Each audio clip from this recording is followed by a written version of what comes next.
Napoleon Bonaparte's genius on the battlefield cannot be explained by courage or luck alone. Behind his success lay an original philosophy of strategy that fundamentally shattered the conventional military thinking of his era. Yet to understand what made him so formidable in war, we must first understand the man himself and the world that shaped him. Napoleon was born on August 15, 1769, in Ajaccio, Corsica, just 1 year after France annexed the island. The second child of a middle-class family, he grew up under the roof of his lawyer father Carlo and his strong-willed mother Letizia, one of 9 children. With his Corsican identity and foreign accent, he was always seen as something of an outsider in France. But that sense of exclusion lit an inextinguishable fire of ambition within him. He studied in France on a scholarship, first at the military school in Brienne, and then at the prestigious École Militaire in Paris, graduating in 1785 as an artillery officer at just 16 years of age. His peers looked down on him, yet his teachers could not help but notice his determination. In those days, no one could have imagined that this provincial boy would one day rule an empire. The great chaos of the French Revolution opened unexpected doors for talented officers, and Napoleon seized every one of them.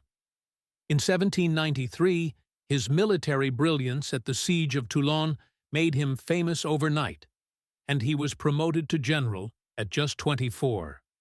In the Italian campaign that followed, he crushed Austrian forces one after another, overturning the rigid military conventions of the age with rapid maneuver, deception, and strike tactics aimed at the center. France welcomed the victories of its young general with tremendous enthusiasm. The Egyptian campaign of 1798 did not yield the desired military results. Admiral Nelson destroyed the French fleet at the Battle of the Nile. But the expedition left behind a different kind of legacy. French scientists brought Egypt's mysteries to light. The Rosetta Stone was unearthed, and the cultural bridge between East and West began to be rebuilt. When he returned to France, the country was mired in deep political chaos. In 1799, through the coup of 18 Brumaire, Napoleon overthrew the Directory and became the country's de facto leader as First Consul. 3 years later, he was declared consul for life, but even that title was not enough. On December 2, 1804, Notre-Dame Cathedral in Paris witnessed the most magnificent ceremony in its history. Pope Pius VII was present, yet Napoleon did not take the crown from the Pope's hands. Instead, he placed it on his own head. The gesture was an open message to the world. His authority came neither from the church nor from tradition, but from his sword and from the will of the people. The years of empire were filled with both great victories and sweeping reforms. On the battlefield, he defeated Russia and Austria at Austerlitz in 1805 in a rout that would go down in history. Military historians still call it a flawless masterpiece of strategy. At Jena, Wagram, and dozens of other battles, he brought Europe's great powers to their knees, redrew the continent's map, and installed his brothers and generals on Europe's thrones. But Napoleon was not merely a conqueror. The reforms he carried out at home left a legacy whose effects are still felt today.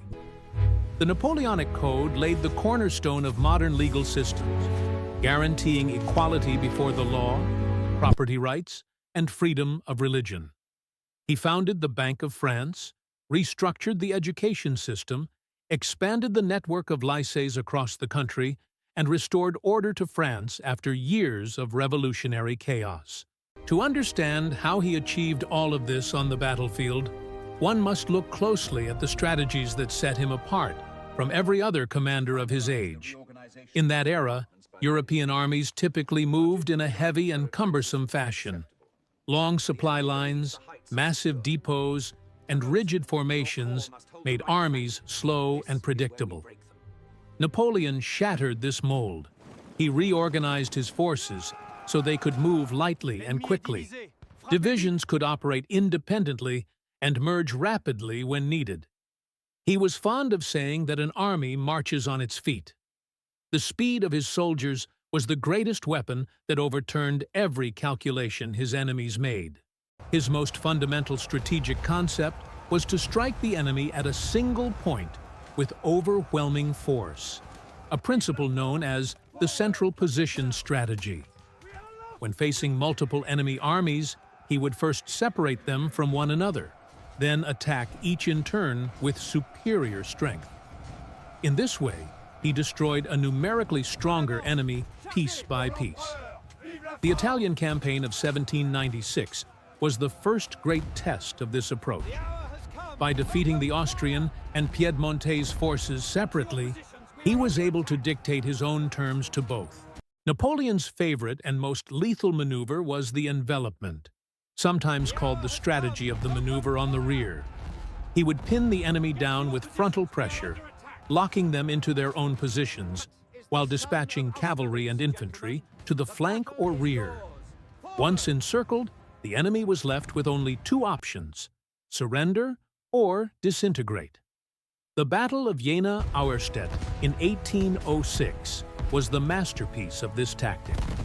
The Prussian army had long been considered the most powerful land force in Europe, yet within a single day, it was almost entirely annihilated. Austerlitz remains the acknowledged pinnacle of Napoleon's strategic genius. In December 1805, he faced the combined forces of Russia and Austria, disadvantaged in both numbers and position. But he had designed it that way deliberately. He intentionally showed weakness on his right flank, inviting the enemy to attack there. As the Russian and Austrian forces weakened their center and piled onto the right, Napoleon hurled his full strength at the center and split the Allied army in two. Within a few hours, the coalition forces had suffered a catastrophic defeat. This battle is still taught as a case study in military academies around the world. His use of artillery also carried him far beyond the thinking of his age. Until then, artillery units were generally deployed defensively or in fixed positions. Napoleon used artillery as a mobile, offensive weapon. Before an attack, he would concentrate heavy fire on a critical point in the enemy's line, and once the defense was broken, he would drive his infantry through the gap. This tactic was enormously effective at shattering both the physical resistance and the morale of the enemy. He employed his cavalry in an equally distinctive way. Traditionally, cavalry was used for reconnaissance and light pressure. Napoleon used heavy cavalry as a braking force. Once the enemy began to crumble, he would unleash his horsemen to pursue and destroy the fleeing, disorganized enemy units. In this way, victory went far beyond a mere battlefield success and became total destruction. Psychological warfare was also an inseparable part of his arsenal. He regarded the ability to surprise and remain unpredictable as an art form. At times, he deliberately appeared weak. At others, he attacked with extraordinary speed and resolve, ensuring the enemy had no chance to recover before being annihilated. At Wagram, as at other battles, he struck before the enemy expected it, seizing the psychological upper hand before preparations were even complete. The importance he placed on intelligence and reconnaissance was also far ahead of his time. Before battle, he gathered as much information as possible about the enemy, studying every detail of the terrain. He toured prospective battlefields in person, building maps in his mind, calculating in advance from which ridge artillery would fire most effectively, and which valley would conceal his cavalry. The common thread running through all these strategies was flexibility and speed. Napoleon viewed battle not as a frozen plan, but as a living, changing organism. He began with a plan, but adapted instantly to circumstances. He commanded not from headquarters, but from just behind the front line, allowing him to respond to developments in seconds.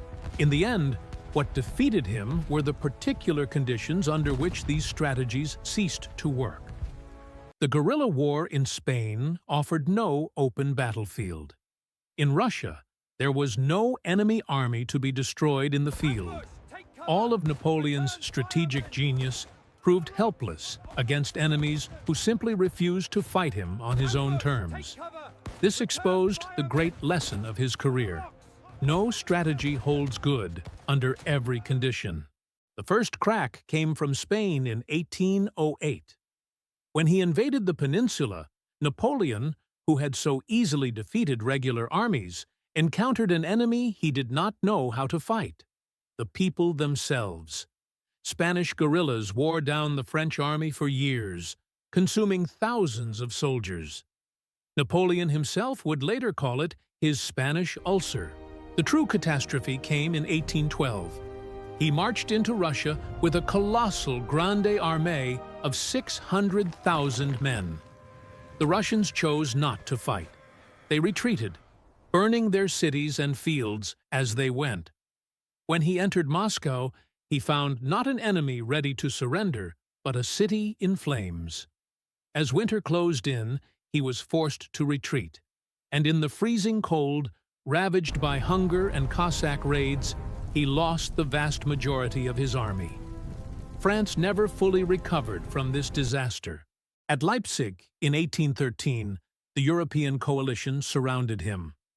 In the battle history would record as the Battle of the Nations, he suffered a crushing defeat. In 1814, Paris fell. The Allies entered the capital, and Napoleon was forced to abdicate. He was sent into exile on the small Mediterranean island of Elba, but he would not accept exile. In March 1815, he escaped from Elba and landed in France with a small group of followers. The troops sent to stop him laid down their arms and joined his side. This final reign of 100 days ended on June 18, 1815, at Waterloo, where the British and Prussian forces under Wellington delivered Napoleon the last and most decisive defeat of his life. This time, there was no forgiveness. He was sent to the remote island of St. Helena, in the middle of the South Atlantic, an exile with no return. He spent 5 years there, dictating his memoirs and shaping his own legend with his own hands. On May 5, 1821, most likely from stomach cancer, he died at just 51 years of age. The legacy he left behind is still debated today. Some see him as the carrier of revolutionary ideals, others as a ruthless dictator. Perhaps the truth lies somewhere between the two. Napoleon Bonaparte, through his extraordinary journey from a child of an island to emperor, permanently changed the world in the few decades he occupied the stage of history. And for that reason, centuries on, his name has never been forgotten.